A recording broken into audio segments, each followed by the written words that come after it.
Bonjour, vous êtes chez Stas. Je vais vous faire une petite vidéo afin de vous expliquer comment je teste les amplis Home Cinéma qui ont une amplification traditionnelle analogique de classe AB. Ici, il s'agit d'un Onkyo TXSR 444 sur lequel j'injecte bien sûr une source HDMI. Il s'agit en fait de fichiers stockés sur clé USB, donc d'une part des images fixes, d'autre part des signaux de test. Ici, je vais utiliser un bruit rose. Je vais vous expliquer tout de suite après pourquoi. Vous remarquerez que sur la sortie TV, j'ai un câble d'assez bonne qualité qui est relié à ce téléviseur Panasonic 4K. Je vais vous montrer, grâce au menu info de ce téléviseur, que l'image est bel et bien en 4K, 24 Hz. Donc ça me permet de vérifier que l'amplificateur en question a la capacité de laisser passer du signal 4K. Comme vous pouvez le constater, cet amplificateur est en service. J'entre maintenant dans son menu de diagnostic basique et non dans le menu de diagnostic avancé, ce qui me permet de contrôler que toutes les versions logicielles sont présentes et sont d'actualité, c'est-à-dire qu'ils ne nécessitent pas de mise à jour. Donc voilà, j'ai fait le tour de toutes les versions, que ce soit la version principale, digitale, vidéo. Celle-ci concerne le réseau.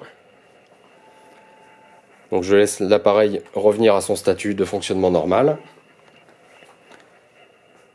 Donc le téléviseur me permet de contrôler la qualité de l'image. L'absence de perte d'image également, bien entendu.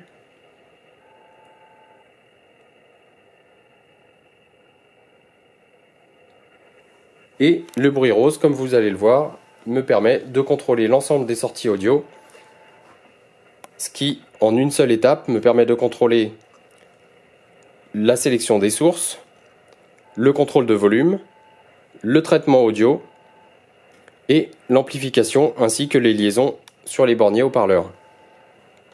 Vous remarquerez que je ne déplace que le fil plus de l'enceinte, puisque sur cet appareil d'amplification analogique, toutes les masses sont communes et reliées à la masse de l'alimentation.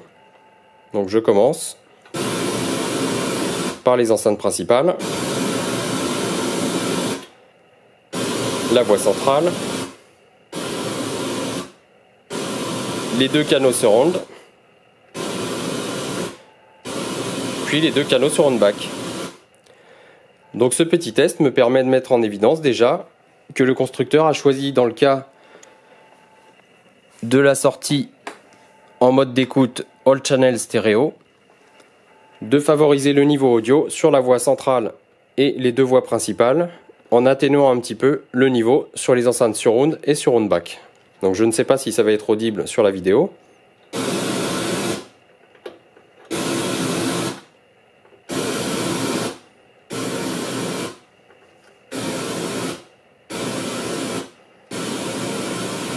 Voilà, mais on peut constater très clairement que le niveau de sortie est légèrement plus élevé sur les canaux frontaux, donc les canaux principaux et la voie centrale, par rapport aux voies surround et aux voies surround back.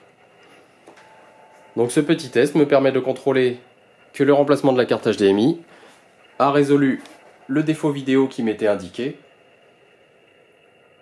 et me permet également de contrôler le fonctionnement de tout ce qui concerne l'audio dans cet amplificateur.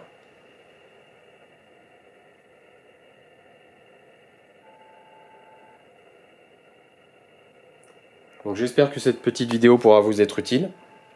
Sachez que c'est un test extrêmement simple à reproduire chez vous. Il suffit de créer un fichier audio, de stocker des images sur une clé USB, de commencer par lancer la lecture des fichiers audio, et ensuite de superposer les images qui vont défiler en boucle. Donc la partie vidéo avec les images fixes me permet de contrôler la qualité de l'image, et le bruit rose me permet de contrôler le traitement audio.